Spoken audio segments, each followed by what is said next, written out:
This is ACOFAE.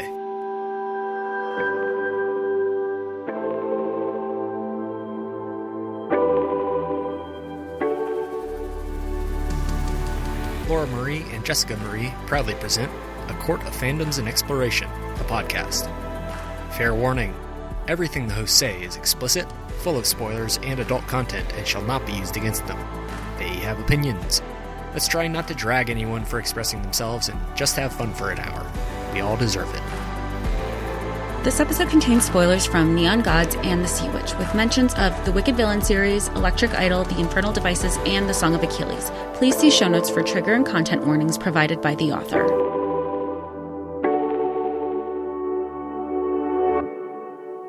Everybody, and welcome to A Court of Fandoms and Exploration, your weekly deep dive into the YA literature and fandoms that we love. I'm Laura Marie. And I am Jessica Marie. And today we are discussing Wicked Beauty by Katie Robert. We were very lucky and we got this as an arc, but as usual, that does not have any, influence in what we say or what we thought.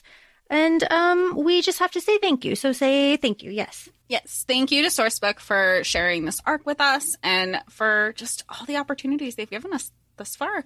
But we do have an ACOFAE first this episode. I read this twice this week, which usually Laura is the one who's like, I'm reading it twice. She still read it twice. And I was so proud of myself. I was like, I pulled a Laura and I read this twice. But it's also that good. Like I read this book. I was reading something in between and I wanted to come back to it because I wanted to be fresh, and it was such a fun read. This was a really fun read. This was kind of unexpected, I would think, a little bit. No, I'm going to answer my own question. You are familiar with Achilles and Patroclus because you have read The Song of Achilles. Yeah, right. I feel like having that background helped me, just the familiarity of the Achilles Patroclus story and obviously Helen and Troy and all of that stuff. But to see them in a poly like this, and Katie writes polys. Like she has basically it's the entire Wicked Villain series that I'm familiar with. But this is probably my favorite one. She's favorite polyamorous relationship that she's written to date. I will admit something. The thing that I will admit is that I really enjoyed this book. Of course, obviously, Katie does a really great job at everything that she does, but especially writing relationships like this. But it just made me desperately, to my bones, want a Jem, Tessa, Will, Herondale throuple. It was just in the back of my head the whole time. I would just love this for them. But you could also see that, you could see, I don't know about you, but you can see who each would be in the relationship too. If you just switch the names out, you're it's all there. The emotion, the confusion, the love that they share a love for each other individually and cohesively. And how are they going to move forward and be this unstoppable force? And they're we're great together, but can you imagine us as a team, not just in business, but even Achilles says no, Patroclus, I think one of the end lines was he goes, no, I think she looks a little disappointed. I think she thinks you're meaning business. No, a team in business and a true triad, behind the scenes too. And I think that's exactly what we've discussed in our Shadow Hunters and specifically with the Infernal Devices. Why should we have to choose? So if you have the fanfic Rex, drop them, because I would really love some. The Infernal Device. Oh, I never even thought of that. They have to be out there, please. Yeah, drop the Rex. Okay, back to this. What is this? This is Dark Olympus. Yes, this is the Dark Olympus series. Yep, this is book number 3 in the Dark Olympus series. And they're all intertwined. You have the little Easter eggs in between because the first one was Neon Gods. The second one was Electric Idol. This one is Wicked Beauty. And the fourth one announced for February 2023 is Radiant Sin. So We're still a ways off, but there's a lot of returning characters as well. Yes, there are. And I will admit something, and that was that I had to write out who is who because, as we know in this series, the god names are just titles and they change. And it took me a hot second to really wrap my head around who is who and who is doing what. And how they were interconnected. The politics took me a second. I wrote it out. It was very crazy. When Jess and I were talking about this before we recorded, Jess was like, Katie, show us the murder board. Like, let us see it. And this is just, we're at book 3. You know, who knows what her board looks like because she has so many books lined up. Mm-hmm. She's admitted to 10. She recently did, like, over this past weekend that we're recording, an Instagram Live and a TikTok Live with answering these questions, how, you know, her contract is up. She's contracted for a certain amount of books, but she is a, like, nonstop. I don't know how I can't say I don't know how her hands don't hurt. They do. She's openly said she has carpal tunnel for just, like, powering out all this content, all this published content. She also has free content available if you sign up for her newsletters, for her novellas and excerpts, and just keeps creating these worlds that we all love. And clearly, you know, publishers do too, because she's contracted and has these wonderful series. So. And she's very generous with everything that she does. Very generous in this book as well. It feels very sexy the whole way through. However, Jess and I identified there are only like 3 specific spicy scenes and only 2 with all 3 of them. The third spicy scene, which was the second time the 3 of them got together, I was exhausted reading it. Like, how are they still going? Like, good on them. Good for them. I'm very happy for them. It was like the bed and the shower and the bed and the shower and then more in the shower and then back to the bed. And of course, everything happened in the bed. So they had to go back. I was exhausted. I don't know. Maybe I'm just like, you know, old. But I don't know. I'm like, I would be tired. How are they still going? And even Achilles is like, it's okay. We have 2 days off till the next trial. And I'm like, I would be sleeping. I would be sleeping a lot. Actually, now that I'm thinking about it, I guess there are 4 spicy scenes. There are Achilles and Patroclus after Patroclus sees Helen. Yeah. There is Achilles and Patroclus when Helen is in the next room. Yeah, and he was, that banter back and forth, that was good. He's like, make her hear you kind of thing. I'm still jealous. Yeah, and then it was the 2 with all 3 of them together. So I guess there are 4. Yeah. 4 spicy scenes. Felt very sexy the whole way through. I mean, these 2 boys are very tortured, very different, very lovable, just very lovable. Oh, yeah. I like to think that this was almost an extension, like a spicy extension of the Song of Achilles, where there isn't a tragic ending, because the Song of Achilles is all about their childhood growing up together. This one even says, like, they've been in a romantic relationship more or less for the last 12 years since they were 18. So we're, you know, they're in their 30s now. And they just have this, like, they just get each other. But there's the like, before the Helen comes into play, they know the boundaries of their relationship. They know their boundaries with each other. They say that they're in an open relationship, but at the end of the day, they're like, usually it's just kind of like fuel our curiosity or to like bring other people into the bed with us.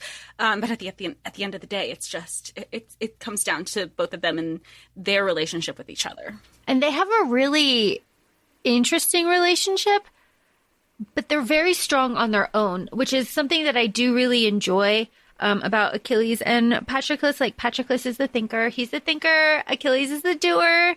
That's great.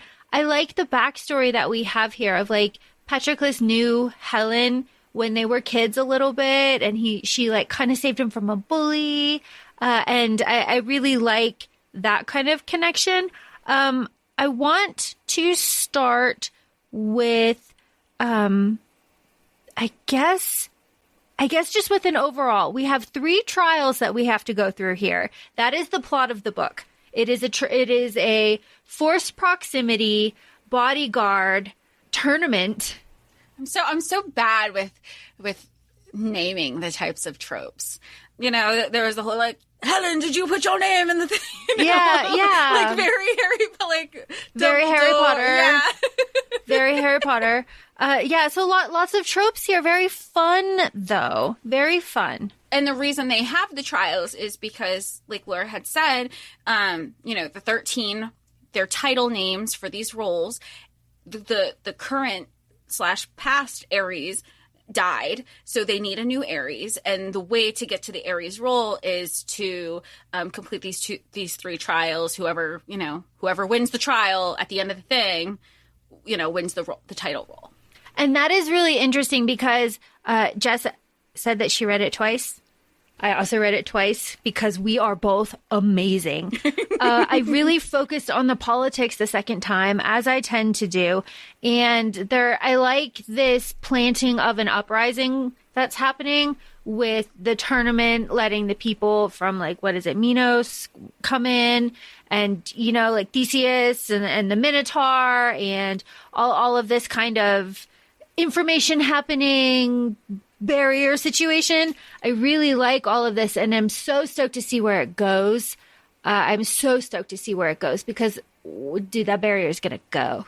Yeah, and I didn't realize it the first read, but the reread, the line that's completely foreshadowing, it's in chapter 1. The line is, a bunch of new members of the 13 in a short time mean uncertainty, and in uncertain times, anything is possible, even revolution. So it's right there, right there. In the first chapter, and I didn't realize it, and I didn't pick up on it until the second time, only because I thought that it seemed kind of familiar, because I feel like there was conversations happening regarding uprisings in the Wicked Villain series, but there's firm ties in this book with that.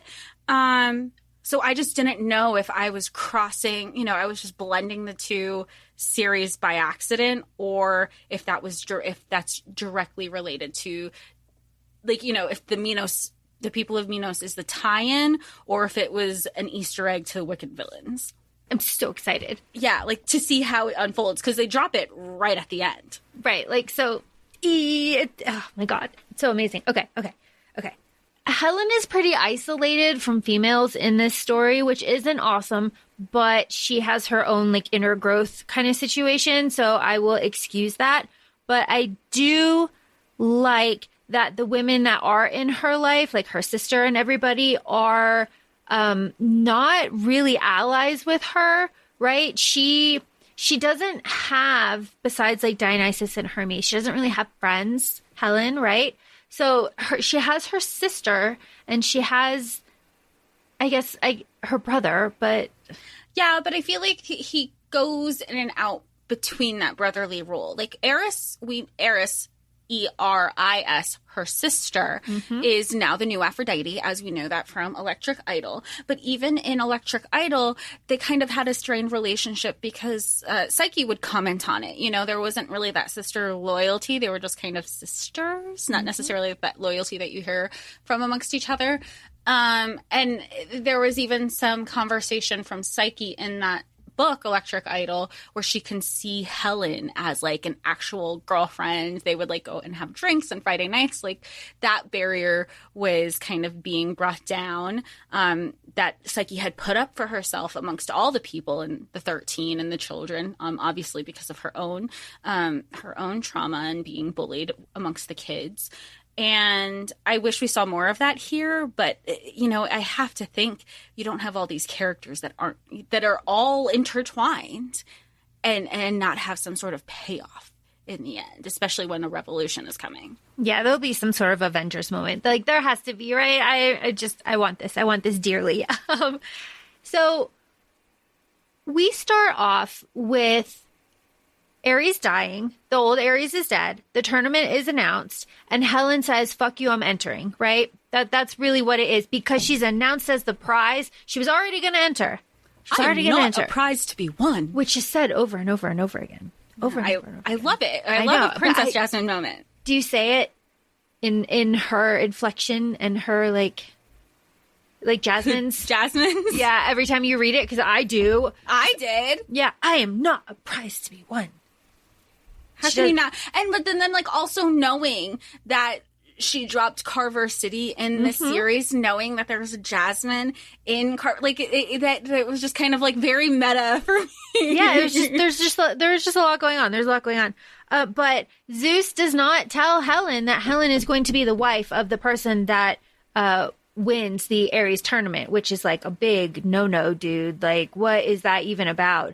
Uncool situation. But Helen was already going to enter. So, I mean, it was the catalyst to be like, oh, I thought I was going to before, now I'm definitely now. And Callisto, who is Hera, who is her brother's wife, so her sister-in-law, was that additional catalyst to say, who's really stopping you? Who's going to, and even Helen said, like, why are you helping me? Like, let's take the sister-in-law aspect out of it. And Callisto says, maybe I just don't like the idea of anybody being forced into a marriage. And I just feel like there's a lot of little drops of Callisto that we're seeing here that's going to be payoff in the Zeus book. Which is excellent that you mentioned that, because payoff. Something that I feel will get a good payoff as well is the little kind of thrown in line here that specifically it's a, quote, little known rule, unquote, that you can kill a member of the 13 and take their place. That is a way to become a member of the 13. That is just like really casually mentioned. I thought that used to be the rule, and that's why the no killing of the 13 rule came into effect, because Hades' father was killed by the original Zeus, Perseus' dad. It is frowned upon. Oh, it's frowned upon. It is not like a thing.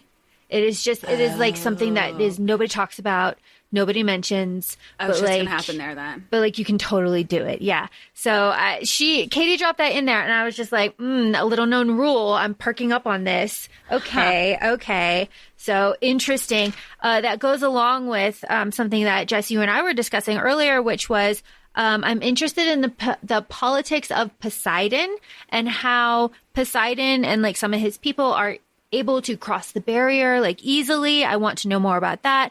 And Patroclus, our smart thinking boy, thinks it has something to do with bloodlines. So things that I want to see fleshed out in future books. Those are those things. But these are like the universes where I feel like I don't know if it's like that. I'm not going to say the specific author because then it's like a huge spoiler, even though the book's been out for a while, where the universes start crossing, because we already had the Carver City drop. And what we were talking about before this episode also was wicked villains. And there's a book called The Sea Witch, and Ursula, like the character who's Ursula, has a thing against Poseidon because of all this drama. Like they were basically like BFFs in undergrad. They're not anymore. So she's going to hit him where it hurts. His daughter, who happens to be like Ariel. It's a whole thing. Totally read the series. I'm a fan of it, but that's where I don't know if these are just Easter eggs and nods to the series, the Wicked Villain series that Katie writes, or if it's going to be like an Avengers twofold thing where it's not just the Dark Olympus, but also the Wicked Villains. Because is it just a mention or a drop? Because she does it with the mention of Hercules and his polyamorous relationship, which is, that's like my favorite book of the Wicked Villain series. Katie, tell us. Katie, please tell us. Like we need to know. Everyone needs to know these things. Please tell us. Something that I will tell you is that Achilles is a little jealous boy, isn't he? Yeah, sweet thing. At least he's self-aware, because he's like, damn it, I know this is my fault. Yes, I'm a hypocrite because I want to have my cake and eat it too. Yes, I want to be able to do all the things and I don't want him to do the things, but fuck me. Like, he's so frazzled about it all. I do really love that after Patroclus meets, like bumps into more or less, Helen, when she's dropping her name into the cup or whatever. And like Patroclus gets all flustered, right? He's looking at her, he's like, damn, she's gorgeous. And she like puts her shoes on and like leans on him, and he's just like, oh my god. And then he goes home and he's all flustered, and Achilles is like, what the fuck? And he's like, that, because it's not a normal flustered. He's like, I know that, because they've known each other for so long. They know, like, literally they know the ins and outs of each other, to the point where he's like, I know that face. Even when they're stretching at the gym, he goes, that's not a flush of embarrassment, that's a flush of him being turned on. I know that anywhere. Well, you bring up that scene, so let's just go right there. Helen, I do appreciate that Helen is like at the gym, right? She's like working, she's doing her thing, and she's like in her own head, and she's not realizing like how fast and how long she's going on the treadmill. And Patroclus just steps in, and Helen's immediate reaction was just like, fuck you, what are you doing? Like stop. and Patroclus approached it in a you're going to hurt yourself, be careful kind of way, and not in like a stop what you're doing, you're being irresponsible kind of way. I like the way that Patroclus connects with Helen on a different level, because they each bring something different. But I like the Patroclus and Helen connection a lot for that sweetness that is there. Mm-hmm. But I also very much like the way that Helen is when Achilles gets playful, because in one instance, Patroclus is like, "Oh my God, there's two of you now!" Oh my God, stop. He's like, I can see their future. It was very bittersweet for him, because it's like, yeah, like, oh my gosh, there's two of you, but like also, he was like, he was also in the Achilles is getting Ares, and that means he gets Helen.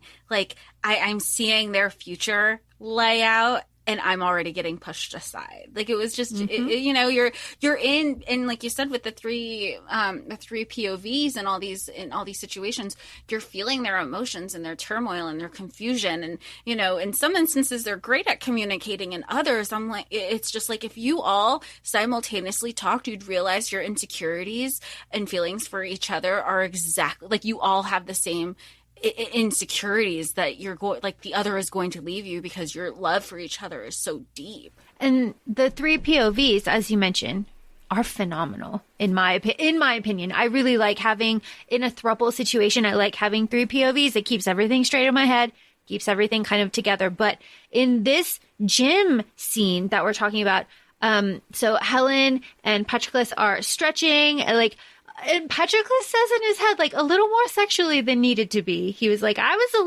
didn't need to be like that, but like I was.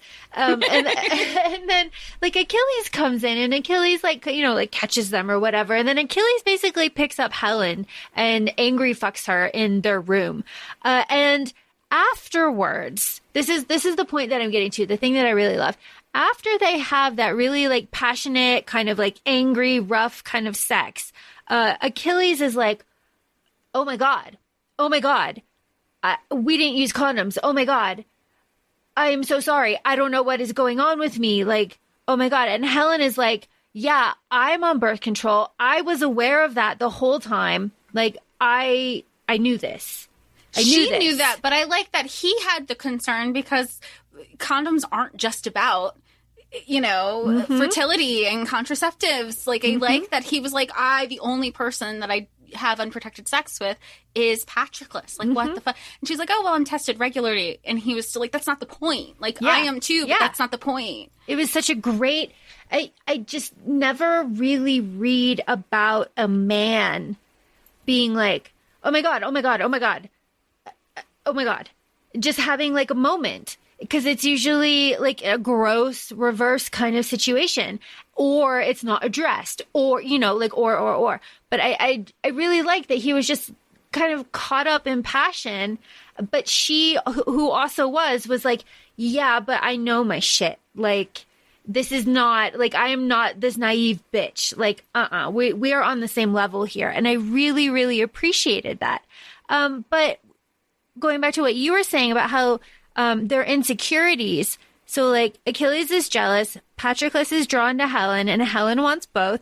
But I mean, fair, totally fair, totally fair. But Patroclus and Achilles each have in their own POVs like specific moments where they say like, Patroclus says he was never meant to be only mine, and like one day Achilles will leave me, and Achilles is like, one day Patroclus will ice me out forever. Like, he will get too deep in his head and he will ice me out completely. And I like those perspectives. It gives us more than I was expecting from a smutty Greek god throuple situation.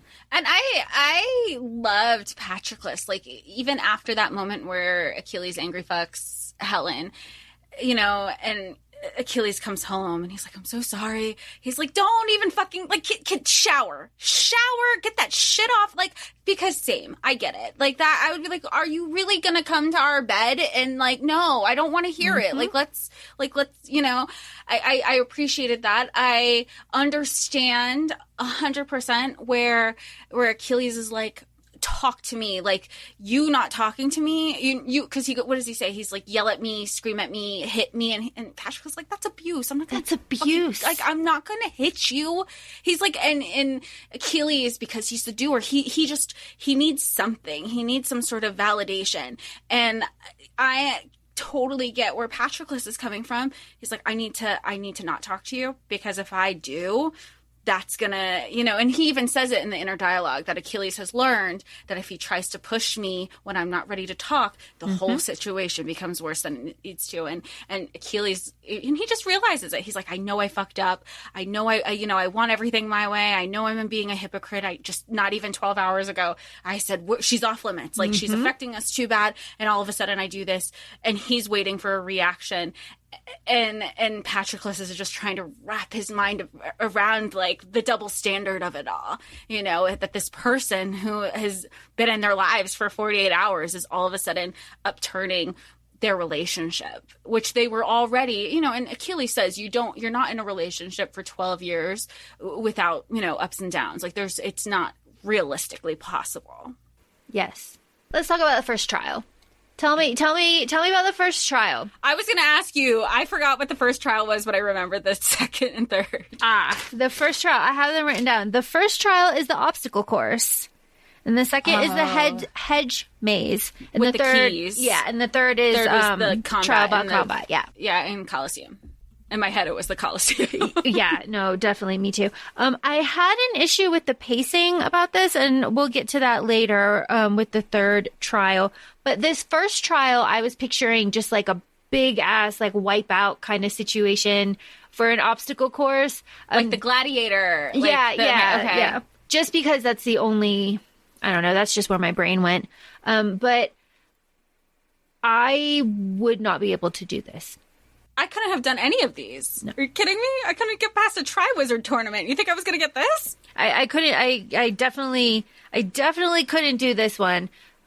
I would get lost in the hedge maze, so I don't know. And I'd be killed in tribal combat. Well, technically, Helen didn't. She was able to pull herself onto. Didn't she get like a good vantage point because it wasn't cheating? No, she didn't cheat. She did not cheat at all. So, which is how she was able to guide Achilles to help Patroclus. You're getting ahead of where we are. Ahead of where we are. But the first trial to me was just like Helen. It was an obstacle course, and Helen kind of had help, right? She feels like she didn't really do it on her own, and Paris kind of just starts needling her about that. And just like, worse. Yeah, and just starts like twisting the dagger, because Paris is the villain here. Fuck him. And he's awful. And everything he did to Helen was awful. And something that I want to point out about Paris is that Helen says that Paris would comment on how she looks and be like, oh, you know, what if the cameras see you like through the window and they take a picture of you? They're going to think you're sick. Like, you look so bad. It is repeatedly said, like, just over and over and over again, how stunningly beautiful she is, like show-stoppingly beautiful, not only to Achilles and Patroclus, but like to the general public. She is just a stunning person. So it is just such a real life thing to have the guy in your life treat you like absolute dog shit, even though like to the world, you're like the most beautiful woman in existence. And you have that like deep insecurity, because Helen says like he was the first guy that she opened up to and told all of these things to, and she thought that he was gonna like be there for her, and he turned around and used it to like destroy her. And that's a really real thing in here, and I love the like revenge plot that we have. Oh yeah, well, and not just that part of the relationship that they had, but even the aftermath of how she's handling it. It's so often that, you know, you might grow from a situation, or you think you've grown, and then that person kind of reemerges back into your life one way or the other, and you either realize, okay, I'm in a better place now, or all that trauma just kind of floods back to you all over again. So it just felt it felt very real to be like, oh, and you see her zoning out when they're in the car, and Achilles and Patroclus, like they pick up on that, and then they're like starting to piece things together, because initially it was like, who was the person who like fucked with her head so much? And then they started piecing everything together, like this motherfucker, like, and and later on into the series, like we promised she would never have to deal with that again. So no matter if one of us wins, like, or one of the three of us wins, like that just increases our chances to get her away from Paris. And that was one of Patroclus's first like questions out of the hospital. Like, oh shit, did Paris we promised her she wouldn't have to, and that was like a huge concern. Yeah. Well, God. But you bring up trauma. We get even more trauma when Helen is almost assassinated, right? Like, she didn't need that. But there we are again. But that just brings us to our first spicy scene that we have with the three of them, right? Because Helen is attacked, but nobody can be a better bodyguard than Patroclus and Achilles. So something that I do really love about this is they make a big deal about like, oh, I got to pack up all my stuff in my suitcase. I got to haul everything over there. But then Patroclus is like, I'm fucking stupid. Like, I could just walk back into my room. Our rooms are literally like, if they're had like one of those joining doors. Yeah. But I like that because it goes to show that Patroclus is like really out of sorts, and that he sees that. He says that. Because he's self-aware. He's just like, what the fuck am I doing? But I really, really like that. And I also like that, Patroclus gets his own here. Like, he's one-on-one with Helen, and like, he gets it. And I like that we get the other point of view, because we get Achilles too. And Achilles is like, as soon as I heard Helen moan, I knew exactly what was going on. They were fucking around. And if I was a better person, I just would have let Patroclus have it. Would just let him have his own. But I'm not a better person. I'm a piece of shit. And I walked through the door. And I love that. Well, I love that. I mean, because he even says it with Helen, before they continue their hooking up, he goes, she asks him or something like, is this kind of revenge? Is it kind of me? And he goes, it might be a little of both. Yeah. Is that a problem? And she's like, I don't even know. Like this, she's wrapping her head around it because she's so into it. But she also doesn't want to be like, would it be? She didn't want to think into it. So then when Achilles walks in, the fact that Patroclus is like, you're interrupting. Excuse. It's so good. It's so good. But in that exact moment when Patroclus is like, you're interrupting, he's looking at Helen's face to kind of gauge like her how comfortable she is with this situation. Mm-hmm. And as soon as she's just kind of like all up in it. And then as soon as he sees that, he's like, okay, we can play now a little bit. Because you get the internal dialogue that she had never felt comfortable with other people. Like, voyeurism. She didn't trust other people. She was the daughter of Zeus. So that also like alerted me that she had never been to the lower city. She had never gone to Hades' club. So she might have been aware of it, because she does talk about the hypocrisy that Olympus has and likes to portray themselves as progressive when they're the absolute opposite of. But she still like, there's trust issues there. And I respect her for that too. I respect the hell out of Helen for what she says after this spicy scene. She says, I was not drunk, drugged, or incapacitated. I enthusiastically consented this whole time. Basically, shut the fuck up. I have full agency. Don't treat me like I'm a toy. I am a person. I am a willing participant. Absolutely. I thought that was so great. I highlighted it. Yeah, I have it. I wrote it out. I was just like, that's great. That is really great. And then Helen does make a point and says, like, Achilles doesn't use like Helen's fear against her the same way that Paris did. So she's starting to feel like more comfortable. She also says that she hasn't been wearing like any sort of makeup around them and they haven't noticed, which is just like so crazy because like comparing like Paris and then like these two like gorgeous guys. Something that I appreciate that is just not talked about enough is the changing of the sheets and the showering. Thank you for this. Yeah, and she was like, there were a lot of changes. Like, we were just talking about the back of the part, I'm exhausted. But she's like, oh, here we go, changing the sheets again. Do I really want to go down that, like, mind palace of, like, why we have to keep changing the sheets? It's just very messy. Very messy. I mean, good on them. Good on them. Very, very, very happy for them. Something that I picked up on here is when Patroclus is conflicted about Helen, he likes to rub his chest. Oh. Right. He like rubs his chest when he's conflicted about Helen or Achilles. He does that several times. And I'm asking where he got slashed by the sword. Was it his chest? Because that would be poetic. Yeah, it was. Well, his Katie, chest. you were poetic. I picked up on that. Also, Theseus, one of the competitors, starts planting the seeds of. He's like, you, Helen, and your family are the things that are wrong with everything in Olympus. Like, this is a viper pit. So Theseus starts talking a little smack that we've got going on there. And then we have the second trial is the hedge maze with the keys. Very good. I know that it's the myth, but I don't necessarily love that in both trial 2 and trial 3 that Patroclus is Achilles' foil. Like, I understand, but like both times Patroclus goes down and like both times Achilles like abandons everything to go to him. And like, I understand this, like the storytelling of the, like, I get the plot. I understand. But part of me feels like I would have liked Patroclus to go kind of save Achilles. Like maybe just like once.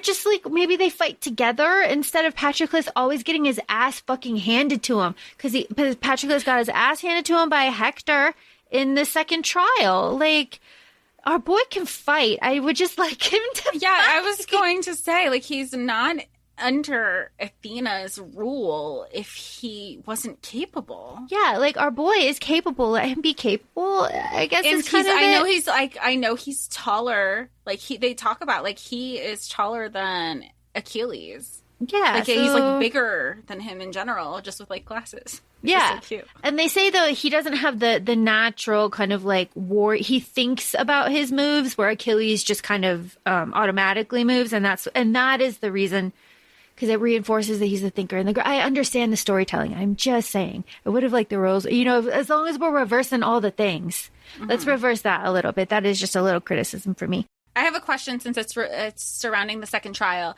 and it's not like a deep question or anything. So, do you think that the reason the Minotaur showed up is just like a nod to the Minotaur in the labyrinth? Yeah, I think so.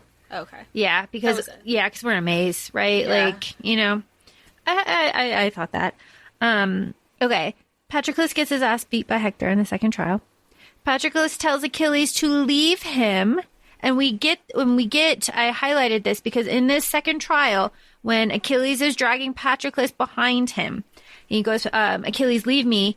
Achilles says, as if Patroclus isn't like a full partner in our relationship, as if I could leave him, as if like him choosing to not be with me is something that I could like fathom, right? Like Achilles has this whole thing, like, as if choosing to stop striving alongside of me is a choice.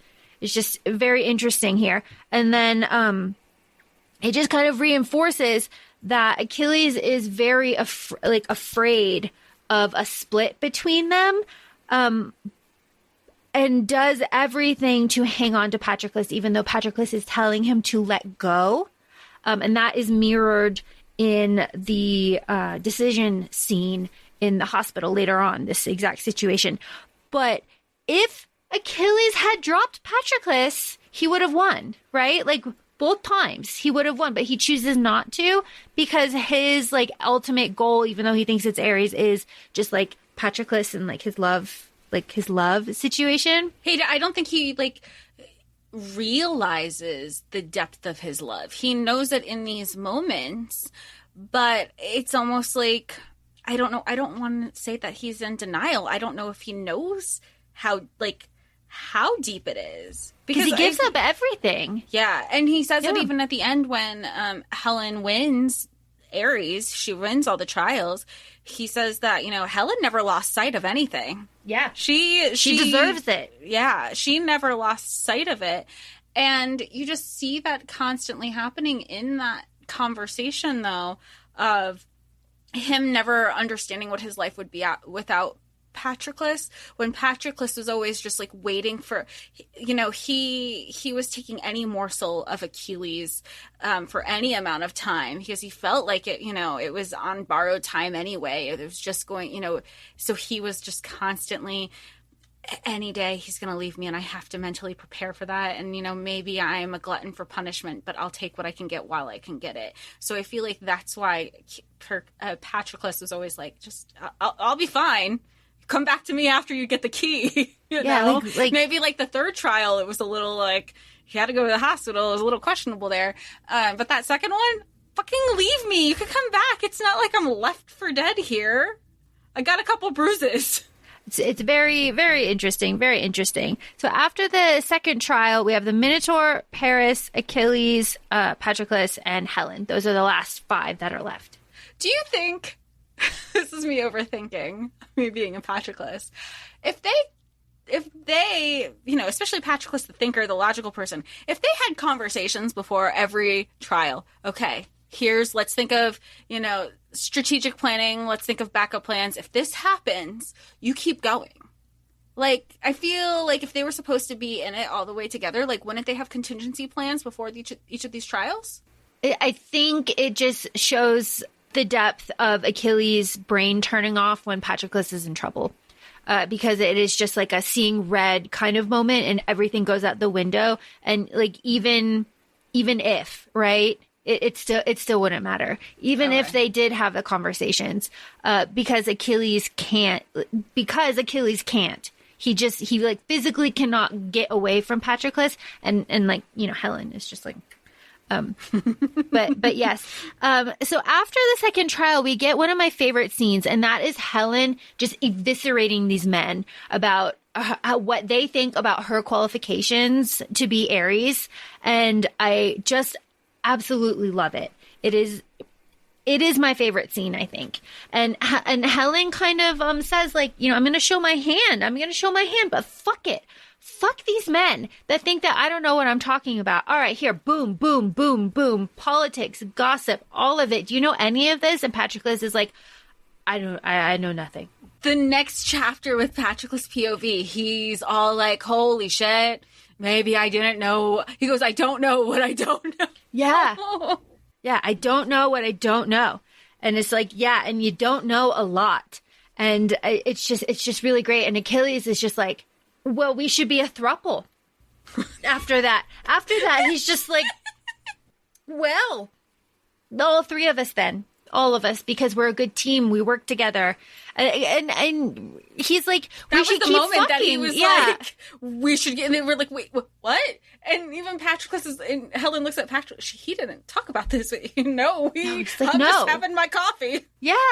Oh, how hot though. Helen comes out of that shower and like they're both sitting like shirtless in like sweatpants, drinking coffee and like reading the paper. I was just like, fan art, please. Oh my God, please. I want fan art of that. Please. And then we have after that conversation, we have the very like it's a long shower sexy scene. I drew a diagram. That diagram isn't from the shower scene, though. It's from the bed scene after the shower. After the shower scene. Yeah, that's before the next shower scene. Before the next shower scene. Yeah. The thing that I like about these sex scenes is obviously they're good sex scenes. Obviously, Katie's very good at them. But there's like communication, and it's also fun, and it's not like super serious, but everybody's having a really good time. And the boys get theirs, but they make sure that Helen gets hers, like, a lot. Helen's the priority before regularly. Yeah. They're like, she needs to get her some a few times. Yeah. Before they're even, worrying about themselves, which we love. We love that. We absolutely love that. And I like the playfulness with Achilles, because Achilles says that, like, he's bossy. He's a bossy person. He's bossy in the bedroom, but, like, it works for them. And I just really like that. Well, and even, like, there were parts where he would say something and he would say that he sees, like, a little glint in her eyes when she's like, oh, wait, she's going to push back and she's being a little bit bratty. And then, it's just so fun. So fun. But it brings me to my pacing issue. My pacing issue is that it is kind of after that kind of sexiness that we have, we immediately in chapter 28, we are immediately, like, in the tunnel going to the arena. Immediately. It is just like, okay. So we're skipping the getting ready. Okay. We're doing it. All right. It was just weird. It was just weird to me. And it made me think that was a cutting point. Like, a lot of stuff got cut right there. Okay. Because it went right from, like, and then the trial was the next morning too. And we're walking into the trial. So, like, that part I feel like was cut and rewritten. That's really only my criticism is with the pacing, because I was just really thrown off, because the way that this book is set up, that first throuple sex scene, I don't think is until, like, 54% of the book. It's more than halfway through. Yeah, so it's more than halfway through. So by the time we're here in, like, chapter 28, we're, like, we don't have a lot left. So we're really powering through this, and just powering through this third trial, which is trial by combat. And I mean, it's wild, right? Like, Patroclus and the Minotaur. Again, Patroclus is taking an L. Poor Patroclus. She's taking another L. I feel bad for him. His glasses, poor guy. Oh, when they said his glasses were crushed, I felt that. I was like, oh, no. Yeah, but the Minotaur, he's out there to kill, right? Yeah, like, he wasn't out there for, like, first blood, which is what it technically should have been. I mean, and that was also foreshadowed at the beginning of this book too, I think, where it was like, oh, accidents happen. Yeah. Accidents could happen. Yeah, so. Helen, you could get hurt. Accidents happen. Yeah. So really, this is just Patroclus fighting the Minotaur, Achilles not following through on eliminating Paris, getting completely distracted by Patroclus, seeing red, and going to save Patroclus. And not getting there in time, right? Because he has that, like, I imagine he's, like, running, it's like slow-mo, right? And he's got, like, his thoughts. He's like, I'm not going to be there. So I'm not fast enough. I was never fast enough. He's all these doubts, right? And then it, like, speeds up when he gets there and he, like, catches him. This is in my head. But that's what I was thinking. And then Helen for the fucking win here. Of course. Both times for the Minotaur and for Paris. But the Minotaur I really liked. I really appreciated that, because Achilles is like, she's going to slit his throat. But she didn't. She just, like, got him on the face. We like that control there. And I also like how, like, he didn't stop right away, and she just, like, turned around. She's like, what the fuck? Like, rules, hello. Really good. And then Helen and Paris. This whole, oh my God. That whole scene where he's just firing arrows at her and she's dodging them. Yeah. And, like, should they say, like, she's dancing through them or whatever? It was just so graceful the way I imagined it in my head. Yeah, she's like, whoosh, whoosh. And then she throws the dagger and, like, nails him right in the shoulder. And then she just, like, looks at, and she goes to take a step, right? To, like, really, like, fuck him up. And then she just, like, looks at Athena and is like, Athena's like, yeah, you're Ares. And, like, the win is hollow. That is the thing that is interesting there. Because she knows Achilles and Patroclus, they're like, Patroclus is down, and she had her eye on the prize, Ares, but her first thought isn't even she's Ares now. It's she wants to check on Patroclus, and, like, full stop, she's not allowed to. Like, he's out. Like, we got shit to do. And Achilles addresses this at the end, but Helen reaches out for a little reassurance there. Right. She's like, Achilles, like, hey. And Achilles is just like, I have to go to the hospital. I'll talk to you later. Yeah. And she even said she doesn't feel like there was a promise and that there would be a follow through there. Yeah. It's just like crazy. And then we get the hospital. Well, I want to do the hospital before we get to the politics. So at the hospital, Achilles is in the chair and he's like, Patroclus isn't going to want me because I'm not a winner. Patroclus only wanted me because I was a winner. And how can he be satisfied? And then I'm going to lose Patroclus to Helen because how can Patroclus be satisfied with just me now? And then Patroclus wakes up, which I really like because just as you said, Patroclus' first thought was like, holy shit, who won? Pretty much, because we promised Helen that she would not be married to Paris. I really like this hospital scene. I like this hospital scene because Patroclus does something that I do a lot. Patroclus has already worked out how the scenario is going to go, and he's already made his decision. And he's just kind of looking at Achilles and saying it and being like, all right, so are you going to get there on your own or do I have to say it? Because then Achilles starts going through the politics of it, right? Because Eros comes and Eros says because Eros is at the hospital because Helen said, hey, I want to cash in that favor. He goes, yeah, sure, whatever. Because we already know that they're friends, again, from Electric Idol. They're cool. So she goes, can you go to the hospital and ask them, are they still offering me this future, that they painted for me? Now, leading up until this point, we knew that Helen couldn't go to the hospital. She couldn't step on any toes. She is Aries now. So politics, the heavy politics are starting to get into play into this book now. And Eros says to Achilles, because Achilles is in a mood, why isn't Helen here? She should be here, blah, blah, blah. And Eros says, look, Helen is a friend, so I'm going to be uncharacteristically straight with you. Her charging to your side and defying Athena on her first day as Aries might sound romantic as fuck, but every action she makes from here on out she makes now has consequences.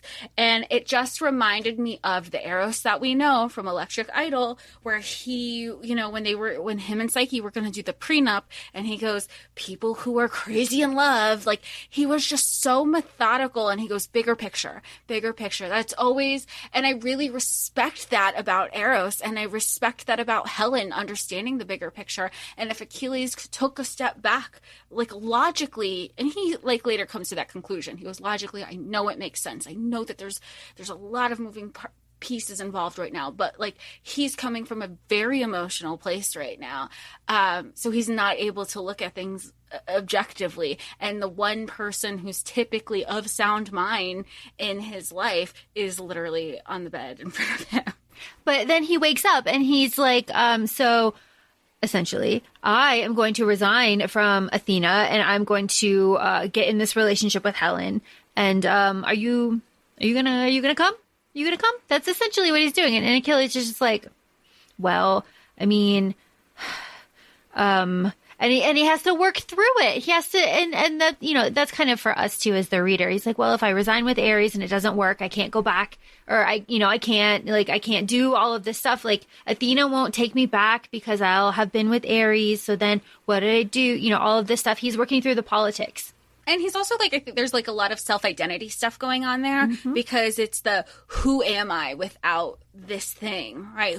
How do I define myself if I'm not Aries, if I am not this person? And he has to come to his own terms of who he is as a person. And maybe I'm just being a little too in depth about it. But then he also says to Helen, nobody needs another Aries, but I can but I'm an Achilles. I'm myself. Mm-hmm. Yeah. He's like, my name will be known forever. Like Helen, your name will be known forever just for other things, but Achilles will be known forever, only Achilles, and all of this stuff. And I don't need another title. Yeah. And he's make me second in command, and we're going to fix this barrier situation. And fuck all these, fuck all this conflict, all of this.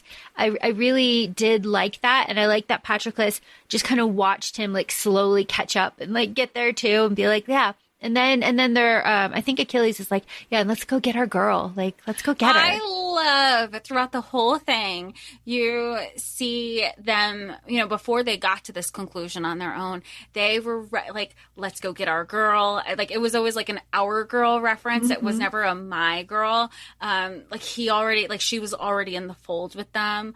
Or like our princess. Like, don't get me started on the princess shit. Yep. I loved it. I loved it. All of it.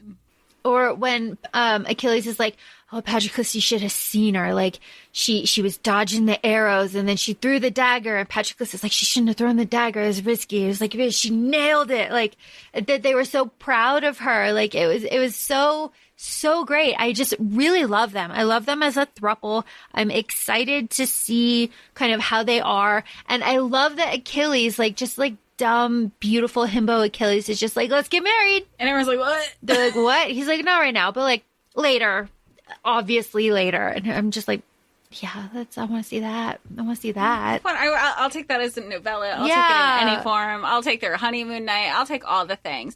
But what also is really nice, and just like to add to just the way that they perceive each other. I mean, specifically Helen, when she's coming out of this like very toxic, traumatizing relationship, is when they're just kind of like glorifying her. Not glorifying, I think that's the wrong word, but it was before we started recording, I think and talking this out, I feel a lot better. I had shared with you, Laura, that I kind of felt bothered with some of Achilles' comments because it felt like backhanded compliments to Helen. Like, oh, you'd win if it wasn't for me, And you had pointed out, well, Achilles in his mind had never thought of an alternative situation where when he set his goals out, he was accomplishing them. He said he wanted, and Patroclus says also in the beginning of the book, he wants to be second in command for Athena in 10 years. He did it in 6. Like, he set his own mile markers and he always accomplished them. So when he would say these comments to Helen, I felt like, oh, well, this kind of seems like you do it, but I'm here, so you're not gonna. I felt like they were very backhanded, and talking this out, I feel better about it. But there is this thing that he says to her when they're going through those comments, where Achilles is telling Helen, you're strong and you're smart and you're ambitious as fuck, and I love that shit. And then he goes like, if it wasn't for me, blah blah blah. But when he's saying all of that, the thing, she's not even taking it as a backhanded compliment, because she held on to, she's like, you think I'm strong? You think I'm like all these things? Because she knew what she's up, like she knew what she was capable of, but people constantly were like, you're not going to win. You're not going to do this. You're not capable. And she was just like holding on to the fact that there was somebody else, specifically a male, who thought that she is capable of this role. And also, to piss her off, he was like, what, do you think that I hold so much influence that to make you change your mind? Like, my opinion would change your mind? Like, no, you're stronger than that. Like, you don't care about, like, and he would do that. And he's just like a sweet tunnel vision. He just doesn't think very hard, and that's fine, right? Like, Patroclus does the thinking, and that's okay. Because Patroclus does say when Achilles does say these kind of like backhanded things, he doesn't mean it like that, or like, you just had to say that, like, yep. Really. And so it's there to kind of bring levity to it, but like I was saying earlier, it didn't really bother me, because he, in my head, the way I read him was just blind to everything and just so secure in his own ability to do things, which is why when Achilles is fighting the Minotaur, he's like, I can take him. He's like, I don't think I can take him. I don't think I can take him. And then it's from that on we realize that, he couldn't for multiple reasons, but he couldn't beat the Minotaur, lots of things there. But it was just really, really great then. And then to know that all three of them are going to be like a team, like inside and outside of the bedroom, is just so fun. And something that I'm really looking forward to, because I don't see or have read a lot about thruples, like day to day, like doing stuff, because they painted a real, I say they, like Katie painted a really good scene here. Achilles is like, and I could see it, like, you know, like Patroclus and I getting up in the morning and doing our workout. And then we come back for coffee and Helen's coming in for coffee before she goes. It's right there. It's perfect. It's all right there for us, how to make it real. And I'm excited for them because they'll be background characters, I'm sure, just like everybody is, just to kind of see how they interact with each other and with the rest of the 13. Because I just think it'll be a lot of fun. I think it'd be fun. And like you said, there's the talk of like what the day today would be like, specifically in the working environment where Patroclus and Helen would be like doing the methodical strategy stuff, and Achilles would be kind of like following through with those machinations while there's still like the politics. Like and like Patroclus would be the in between because he has the on the ground as well as the thinking part of it's just, you can see the dynamic and you want to see more of it unfold, because truthfully, at least in my experience with some of my reads, and of course, like I've seen, you know, Katie is really where I'm more familiar with her, like how she writes polyamorous relationships. And like you said earlier, like you would have loved to imagining Will, Tessa, and Jem. And like, I feel like this would have been really similar too. Oh, it's good. It's good. I really enjoy this book. Would recommend this book. Jess, do you have a favorite part of this book? I didn't ask you. I was going to say I have to go back and read. I've read it twice. I feel like it switches up because I really liked some of the spicy scenes, which usually I'm just like whatever about it. I think it depends on the people, actually. But I loved just like Helen just showing everybody the fuck up. Like, I really like that she proved people wrong time and time again. And no matter what. And everybody. Yeah. Everybody. And I like, even with the politics at the end where everybody was like, oh, you know, we really needed Achilles to win. Well, he didn't fucking tell anybody. Mm-hmm. You all had your own machinations going on. You wanted everybody to be your little pawns and your players. And it didn't go according to plan because you didn't tell anybody. So now you kind of shot yourselves in the foot. You put yourselves in the situation. And now how are we going to go from here? Because they didn't want to, like, you know, and it's not just like this 13. It's just like Greek gods in general in a lot of these retellings. When it doesn't go according to their plan, it's everybody's issue. Yeah. But like, you're forgetting the fact that like, wait, take some responsibility before you start pointing your fingers at everybody else. Like, point it back at yourself. Well, that's a very good lesson. Take accountability. It's important. That's a very good lesson. Those are all my points. My points have been made. This is really fun. I guess we'll find out more between, if there's any novellas in between, any little, you know, inklings that Katie will drop in her newsletter. And the next book of the Dark Olympus series, which we mentioned at the top of the show, it is Radiant Sin, which will currently is slated for February 2023, and that'll be the Apollo Cassandra book. So that'll be a fun thing to read, I think, because I've never really read much about Apollo aside from the Apollo that we read with Carly Spade, and that was just a completely, I wouldn't even say retelling. It's like an extension of Apollo's life and, you know, what happens after. So I'm really excited. I'm always excited for like a Greek retelling, especially when it's something that we're not familiar with and you don't hear a lot about. Yeah, no, I agree with you completely. I am thinking about what I know about Cassandra, and it is just the one thing that we all know about her. So it was very exciting to learn more about that. And just, nice little plug for Carly. So feel free to follow us on Instagram, ACOFAE Podcast. We're also both on TikTok, ACOFAE Laura and ACOFAE Jessica. Thanks for joining us, and we will see you in the future. Please feel free to say some kind words and reviews if you have a moment. We'd really appreciate it. Thanks, y'all. Thank you. Bye. Bye.